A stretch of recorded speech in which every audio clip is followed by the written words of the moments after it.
So a few days ago, a friend of mine suggested, he sent me a link. I didn't know what it was. It was a debate between Piers Morgan and Nick Fuentes. So it was a 2-hour interview / debate. And I watched it and I found it interesting. I found it funny and I was gripped. It was a fun 2 hours of political debate that I watched. But here's what happened after that, right? After I watched this whole debate, after I watched the interview, I couldn't stop thinking about it, and I woke up the next morning. I didn't feel good about the way I spent my time. And whenever this happens, right? So I don't like to dwell on emotions too much, but I do use them as a clue. So when I found that I was having negative emotions from the way I spend my time, I'm like, okay, did I just waste 2 hours? And is this productive? Is this a productive and useful way to spend my time? So when I was in college, I spent all my time doing two things, and neither of these were actually studying. One of my biggest regrets in life is not taking college seriously. But either way, I spent half my time playing Rome 2 Total War. And it's an amazing strategy game. I love it. Sunk hundreds of hours into it. And the second thing was watching a lot of political commentary on YouTube. A lot. So two main channels that I used to watch a lot of was this right-wing channel called Sargon of Akkad and this left-wing channel called Secular Talk by this guy called Kyle Kulinski. And this was shortly before Trump's first term, right? So everything was like politically charged. I mean, it still is, but it was even more politically charged at that point. And I just watched all the political commentary that was possible. And here's the thing. There's a distinction between entertainment and education.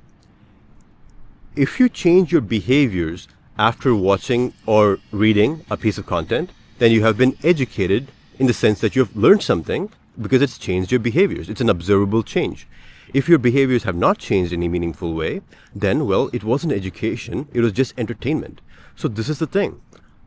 I thought I was being productive and I was being a responsible member of society by trying to understand how the nation works, who's in charge, and all this like big level stuff, but it wasn't actually changing any behaviors. In other words, I was just following all this stuff, all this political stuff for entertainment value and not genuine education. What's the point of going down these conspiracy rabbit holes if you don't have the dynamite to blow it up? You have a certain amount of time per day, 24 hours per day, and half of this you're sleeping, or you're showering, you're eating, things like this.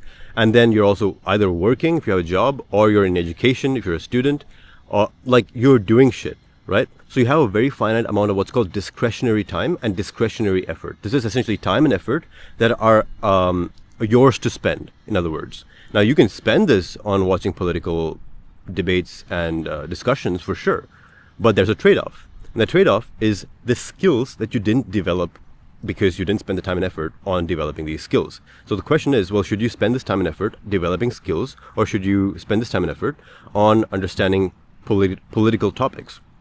And I will make the case that you should do the former and not the latter. And now I know what you're thinking. You're thinking, well, are you telling me to live under a rock? What about civilization? Don't I need to learn about the fate of mankind and the fate of the ages? It's like, dude, you don't have power. You don't have power. Without power, what's the point of all this knowledge? What's the point of knowing who runs the world? Right?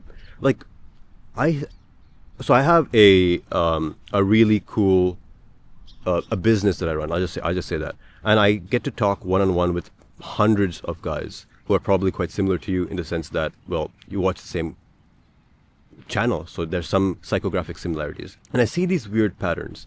Guys will spend a lot of time and effort trying to understand the nature of reality and all this kind of stuff, but they're still watching porn, or they're still wasting time doing bullshit stuff, not acquiring any useful skills. It's like, guys, what are we doing here?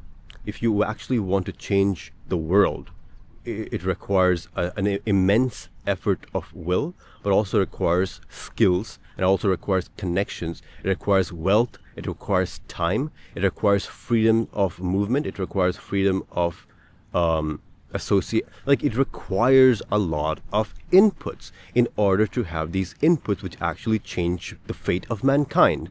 You require power, and power comes from strategy plus execution. Now, strategy plus execution, these are just chunked up terms. They don't mean anything immediately, so I'll make them easier for you. Strategy is just prioritization, which is choosing what comes first, what comes second, what comes third, and then doing the first thing first. That's all prioritization is. That's all strategy is. And even from a warfare standpoint, that is what strategy is. I don't know how far I'll get into that topic right now, but execution is nothing more than accountability. That's all execution is. Either you're accountable to yourself, which would be awesome, but more often than not, I've found that having an external source of accountability, somebody who checks in on me day after day or week after week, is honestly just that much better. And this is actually the more authentic way of accountability anyway, because back in the day, when you lived in a tribe, you didn't have to be accountable through some sheer willpower or discipline. You had mentors around you, you had friends around you, and you probably were a mentor to somebody else. So you had multiple people who expected behaviors from you. And that's the key here. When we have expectations and check-ins on our behaviors, it becomes very hard to stick with bad behaviors. It becomes very easy to move towards the behaviors that actually bring us power. So, after I watched this debate with Nick Fuentes and Piers Morgan, here's what I likened it to. So my grandpa, and probably you have a grandpa or an uncle as well who does the same exact thing, sits in front of the TV all day and watches the news. Why? Because they're doing it for entertainment. Because the news never ends. This is the thing. So the channels which produce the most volume. So this is a YouTube channel which you're watching. I don't produce that much because this is not a news channel. I only produce something when I feel like I have something useful to say, or at least something useful to say in a novel way, right? And that doesn't happen that often. And so I produce content at a weekly cadence, if that. But a news channel can produce content on a day-by-day / hour-by-hour basis. That is the advantage of news.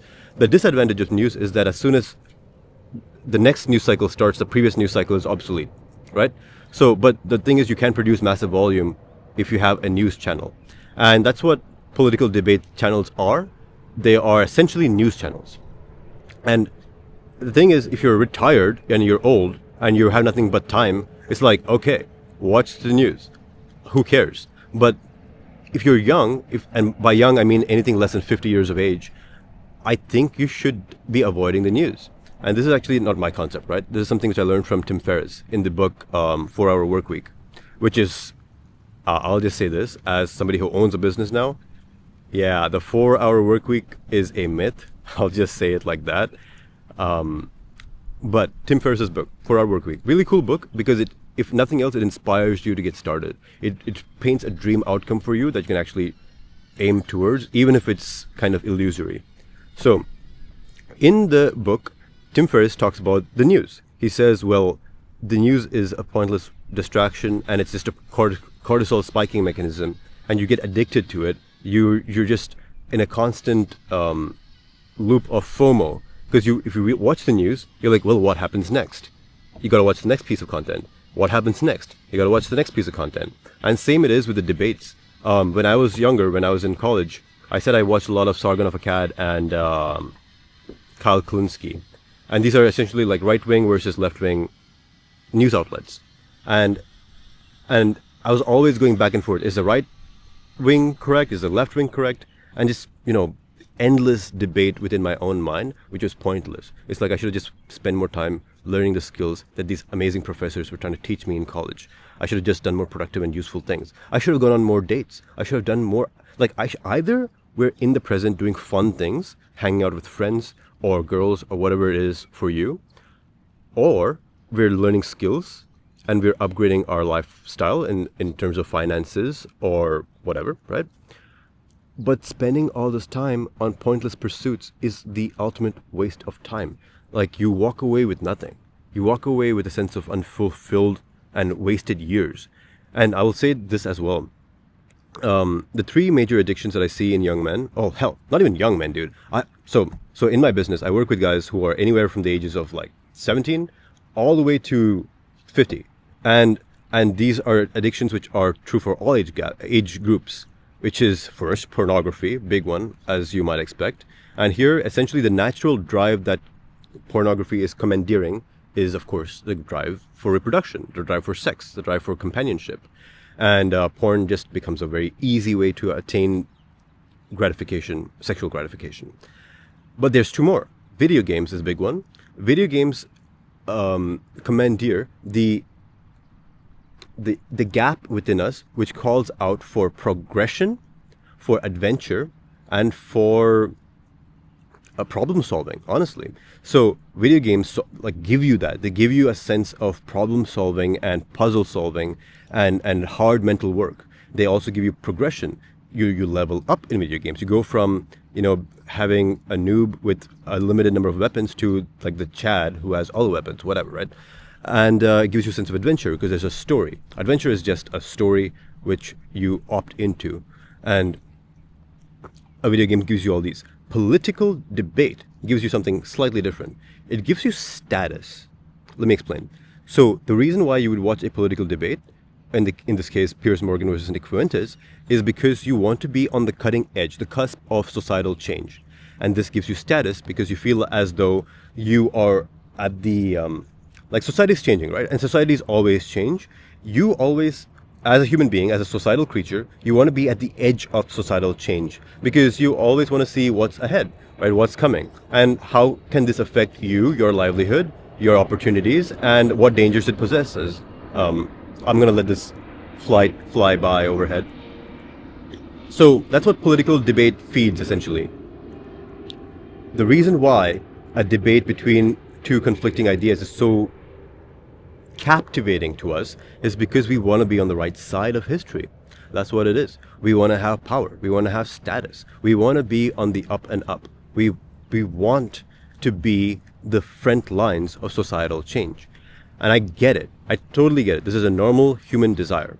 But here's the thing. Just in the same way as playing a video game does not actually give you progress, nor does it give you actual adventure, nor does it give you real problem solving in the real world, and in the same way that pornography does not give you actual sex or actual companionship, in that same way, political debate does not give you actual status, nor does it actually put you on the forefront of society. The only thing which actually does this is having the skills and leadership in society with actual human beings. Pursue status, but don't do it in a virtual setting. Do it in real life.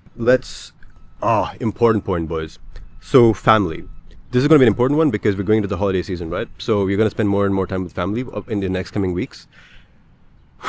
Important fucking point. Your family will, I'm not trying to make assumptions for you, but most likely if you're following my channel, you have views about the world which are not average. Let's just say it like that. And your family is going to challenge you. They're going to try to provoke you. They're going to try to get your take on current events. They're going to say well, what do you think about, Trump did this. What do you think about Trump? Or shit like this, right? They'll always try to get a rise out of you. And this is, again, a normal human thing. When you're in a small tribe, especially a family unit, well, you want to know what other people in your family unit think about the situations around you. Because you want to know if they're reliable and they'll support you in future conflict. This is a normal human thing. But of course, you don't have to engage with this. So your family and friends will try to get your take on hot button political topics. Here's what you do. Do not engage. It is not worth your time. Especially, okay, this is going to be controversial sounding, but I'm honestly not trying to be provocative. Don't have political debates with women. It is not worth it. It will become an emotional morass. It'll become emotional quicksand. You won't win. There's no winning. Logic will stop working 3 sentences in. So do not have political debate with any women. It is not worth your time unless you literally plan on becoming a politician, in which case you've got to do it because, well, it's kind of the job. But if you're just a normal human being, not a politician, no political topics to be discussed with any women. Just is not worth it. Okay? So that's including mothers, sisters, girlfriends, random female friends, whatever. Don't care. Don't discuss politics or any of this like big picture stuff with women. It won't work. With friends, here's the way I see it. If you actually want to get to the truth of something, and you have a friend who you trust and will play along with the debate with you without breaking the friendship, that's different, right? Of course that's different. And then the third category is men, like males, who you don't know. Even here, I think you should hide your power level. You just don't know what the other person thinks. It is not worth it to get into conspiracies or like fringe ideas with random people. It is not a good idea, because it can come to bite you in the future. Don't do it. Like, all you want to do in terms of politics right now is to grow your power base. Like, gain more wealth, gain more connections, build the dynamite that you will eventually use to change society. So if you actually care about these political topics, you actually care about the society you live in, if you actually care about the nation that you live in, you want the best for your people, your nation, like whatever unit you want to discuss, words are not going to get you there. Deeds, not words, right? So you need to do deeds. To do deeds, you need power, which goes back to what I was talking about at the starting of this video. So politics addiction, don't have any place for it in my heart. I have eliminated it, even though I find it immensely engaging. This is something which I have intentionally removed, in the same way that I've removed porn addiction, I've removed politics addiction. Like all this stuff, it comes down to this. All governments across all time tend towards tyranny. No government gives up power. All governments always seek more power. This is a universal law. Again, a human thing. I get it. And there's a difference, though. There's a difference between the year 2026 and onwards and all years prior. So in the times of great kings past, the times of Babylon, the times of Assyria, the times of the Greeks, the Romans, the Aztecs, the Incas, the Mauryas, the Chinese empires, I keep forgetting their names. One thing has been common, is all kings and all governments seek to extract more and more wealth, power, dominion over their subjects. Always happens. There's no reason to think that our modern democracies are any different. In fact, they are in some ways worse. The difference is the technology, dude. The technology is such a double-edged sword, but I think here's what's happening. In times past, two things always happened. First, the rulers always died. So even the worst possible tyrant eventually died. They either got assassinated, or they got replaced, or they just died of old age. In the future, this may not be as true. With the technology that they're brewing, we will never get access to the immortality, but these people might. And I suspect it'll be a matter of time before they unlock it. In which case, we have the first true 1,000-year Reich, essentially. A 1,000-year tyrant. It's not impossible. It's around the corner, I would say. So we have immortality. It won't be for us. It will be for them. That's the first thing. Second thing is surveillance. So in times past, even though Hitler, Mao, Stalin, other great, kings of the past, even Caesar, Napoleon, all these people, they would have loved to spy on every single subject at all times, 24/7. They would have loved to do this, but it was simply not possible. But technology gives you leverage, and the rulers of the future, they will actually genuinely be able to, at no or limited cost to themselves, be able to spy on you 24/7, all times, 365. Like from the day you're born to the day you die, you can be monitored.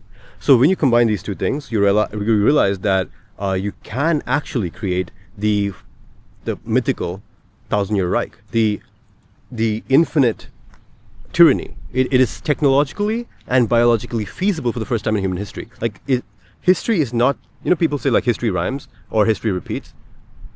Well, of course that's true. The human nature component stays the same, but technology does evolve and change and improve. So when you combine the bad parts of human nature with the upcoming technology, a lot of bad things are possible. So where does this leave us? Again, it leaves us in this position where we do not have time. We do not have time to waste on listening to political debates. We have very limited time before things happen. We need to build skills now. We need to secure our future now.